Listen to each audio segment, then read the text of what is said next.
All right, hello everyone. This is Sasank Med. Today I'm going to be talking about altered mental status. Altered mental status is one of the most important things to learn how to work up while you're at the hospital, because a lot of the times the patients that you'll see, they'll have some decreased mental status. They'll either be confused or comatose or having serious issues or not so serious issues. Knowing the differential of altered mental status will help you figure out if they need to be worked up even further. So let's talk about it. So the causes of altered mental status. So altered mental status is an umbrella term that, for one, it refers to the altered level of arousal. So are they awake at rest or comatose? Number two, are they having an altered level of attention or altered content of consciousness? So are they confused, disoriented, agitated, awake but hypoactive? So altered mental status is different from delirium, which is a syndrome of fluctuating inattentiveness presenting due to primary neurological disorders, medical diseases, and environmental factors such as hospitalization, disruption of sleep-wake cycle, and pain. So the duration of various causes of altered mental status is listed below. So the major categories, so the primary causes are neurological disorder, could be some type of dementia or neurodegenerative condition that can cause altered mental status. Secondary causes are due to some medical condition. So you either have the primary cause, which is in the brain, and the secondary cause is due to some medical condition that affects the metabolites that get to the brain. So this acronym could be defined as AEIOU TIPS. A stands for alcohol, due to intoxication, hepatic encephalopathy, withdrawal or delirium tremens, or Wernicke's. The triad for Wernicke's is gait, ataxia, confusion, and it rarely presents with a full triad. If you're suspicious of Wernicke's, give high-dose thiamine. Arrhythmia is another cause. E stands for electrolytes. So this is hypo or hypernatremia, calcium or magnesium or potassium abnormalities. Endocrine causes are like glucose, pituitary, thyroid, parathyroid, adrenal gland. Infection, so this could be sepsis versus primary causes like encephalitis, meningitis, or abscess. O stands for oxygen. This is either hypoxia or hypercarbia, or O for overdose, such as opiate. U stands for uremia or urine retention. T stands for trauma, tumor, thrombotic, thrombocytopenic purpura, or T for temperature. I stands for iatrogenic, so like causes that are induced by being at the hospital. For example, like changes in insulin, benzodiazepines, opioids, steroids, anticholinergics, antihistamines, antihypertensives, antiepileptic drugs, antidopaminergic drugs, digoxin, lithium, aspirin, over-the-counters, musculoskeletal relaxers. A stands for, another iatrogenic cause is antibiotics. So beta-lactams cause more altered mental status than fluoroquinolones, sulfonamides, or macrolides. Can also consider catatonia. This happens in psychiatric conditions or neuromalignant syndrome, serotonin syndrome. Remember to differentiate neuromalignant syndrome, serotonin syndrome. So serotonin syndrome will have hyperreflexia, neuromalignant syndrome will have lead pipe rigidity. Okay, P stands for psych or poison. We talked about some of those already. S stands for seizure. So you can have a post-ictal state in which after the seizure you have some confusion. S stands also for stroke and syncope. Next, let's talk about the time frame. So altered mental status can present anywhere between seconds to hours to days to weeks to months to years. In the seconds time frame, something that happens rapidly could be trauma, intracerebral bleed, stroke, seizure, acute rise in intracranial pressure or herniation. To the hours time frame, you have expanding bleed or edema. And then in increasing time length, you start getting into the toxic metabolic, then the infectious and post-infectious, autoimmune paraneoplastic to the thiamine and CNS neoplasia. Then even longer time frames are rare nutritional deficiencies such as vitamin B12 and B9 deficiency, or neurodegenerative diseases like Huntington's disease or Alzheimer's disease. All right, let's talk about the approach to the acute altered mental status. The first thing you do, you walk into the room, the patient is having altered mental status. The first thing you do is get the ABCs and the vitals: airway, breathing, circulation, and vitals, and you call the rapid response if they're appropriate, plus or minus respiratory intensive care unit. Remember, if the patient's airway is not protected, that is a sign to do intubation. Plus or minus code stroke if there's focal exam change with last known well or last seen less than 24 hours or high risk of head bleed or clot. Next thing you do is get their history if it's available, if they have somebody nearby, such as a nurse or chart review, or they have a loved one at the bedside, and you get information from them: when their last known was, what their baseline functional status is, their time course of their altered mental status, any previous incidences of altered mental status, any recent clinical events that's happened, like any recent changes in medications or any recent changes in dosage or frequency, or any procedures that were done while at the hospital, any past medical history, like a history of neurodegenerative disease and dementia, any history of cerebral vascular accidents, or otherwise known as strokes, seizure disorders, cranial metastases, any use of antipsychotics or anticholinergics, and time of the last dose given. You can check the MAR to see any recently started or stopped medications that may be causing the altered mental status. Next thing is to get a comprehensive neurological exam. So you start with the level of arousal. Avoid using descriptive terms such as stuporous or lethargic. You should describe what you're seeing on the objective portion of your documentation. For example, asleep but not able to wake up after calling name or sternal rub. If the patient is not arousable, proceed with the coma exam.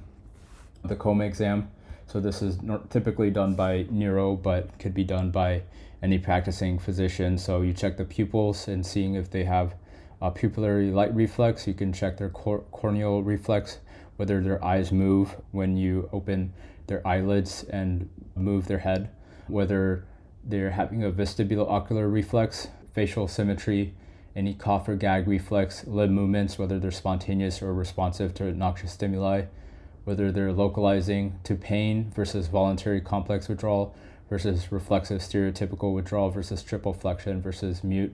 Essentially, this is basically talking about what is their response to painful stimuli. They could be anywhere from intelligent to barely reflexive, and each of the descriptive terms I've used is a progression in the severity. And then you can pay attention to the symmetry between the right and left side. Could tell you if there's any focal neurological deficit. But other helpful findings that are if they have any trauma such as C-spine, hip fracture, or fat emboli, any escherichia or myoclonus due to toxic and metabolic causes. So toxic causes usually cause escherichia, which is an increase in hepatic metabolites such as ammonia, which will cause a tremor that is easily recognizable. Myoclonus is usually like a rapid contraction of muscles. That's usually due to metabolic condition. There's also volume status, so you can see their skin turgor. You can pinch their skin on their distal extremities or in the central of their chest and see if it's frail or not. That is a sign whether if they're frail, they're likely volume depleted. You can also see their mucous membranes by lowering their eyelid and seeing if they're dry. You can see if they have a cherry red discoloration, any findings that are concerning for toxidromes. Toxidromes meaning any recent intoxication with recreational drugs or pharmaceutical compounds. Incontinence versus tongue laceration. If they have a tongue laceration, this is a clinical sign that is evident for seizure. Next thing is if they're arousable. So test their level of attention. Can they spell the word world backwards? Can they count down from 10? And by the time they get to say 2 or 3, are they still remembering that they have to count down? Things like that. If they're attentive, you can proceed with the detailed neurological exam. If they're not attentive, you can perform the neurological exam that does not rely on the patient contribution. So let's talk about the neurological exam that's relevant to AMS. You have these 3 domains, so the arousal mentation, then you have the brainstem functions, and then the motor sensory functions. So the arousal level, so this is the ABPU scale. Are they alert? Are they responding to verbal stimuli, painful stimuli, or are they unresponsive? The orientation, are they aware of where they are and what they're doing? So are they aware that they're at the hospital trying to get better? Attention, so can they do that test we talked about where you spell a word and ask them to spell it backwards? or count down from a certain number. Language, do they have accurate speech? Are they able to comprehend new information? How is their speech quality? Things of that nature. All right, let's talk about brainstem functions. So their pupillary light reflex, do they respond when light is shown in the ipsilateral versus the contralateral eye? Do they have fixed versus dilated pupils? Do they have pinpoint pupils? Are they blinking in response to a threatening stimuli? Do they have accurate visual field testing? Or can they see all fields of their visual field, including the temporal and nasal fields of each eye? Are they able to respond to corneal reflexes? For example, tapping on their eyelid, or actually I'm not sure what that is, but I'm gonna go ahead and look that up later. But extraocular eye movement. So when you do the finger H test, do they have any deficits in their movement of their eyes? You can describe this. And do they have any lateral eye or horizontal eye nystagmus? Do they have facial symmetry? When they smile, is their smile like symmetrical, or is there a paralysis of either side? If you ask them to frown their eyebrows or raise their eyebrows, is there any deficits there? Their vestibulo-ocular reflexes, so if you ask them to close their eyes and you rub a finger behind each or in front of each ear, do they have any deficits, and can they tell you which direction it's coming from? The cough and gag reflex, can you ask them to swallow and stick out their tongue? And motor sensory, let's talk about that domain. So do they have asterixis? How do you assess this? You ask them to stick out their hands in front of them and see if it's, the best way I could describe it is it fluctuating? Is their hands, do they have a flexion, extension, tremor in their hands? And any response to noxious stimuli? Do they wince in appreciation of painful stimuli? Do they have any mental status changes? Sorry, what I meant by that is if they're awake, are they able to assess the painful stimuli? For example, if you pinch their arm, or do they withdraw that arm or both arms, things like that. And then the sensation, you can compare 2-point discrimination. So you can touch 2 points with their eyes closed and ask them, can you feel the difference between these 2 points? That's another way. But you typically don't need to do this in detail, but these are the domains just to give you some reference. And so if the arousal is impaired, this is concerning for emergent workup. If the attention is impaired, but the arousal is intact, there's the same workup, but it's not emergent. The workup for this neurological exam or altered mental status in general is fasting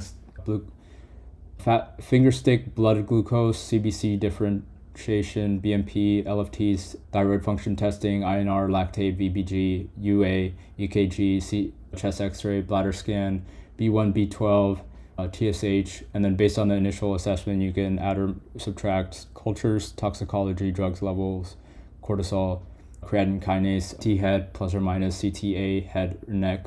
Remember, you do those typically if there's stroke. MRI if the CT is negative, EEG, LP. And okay, so subacute altered mental status, so you can consider neurological workup prior to further extensive workup.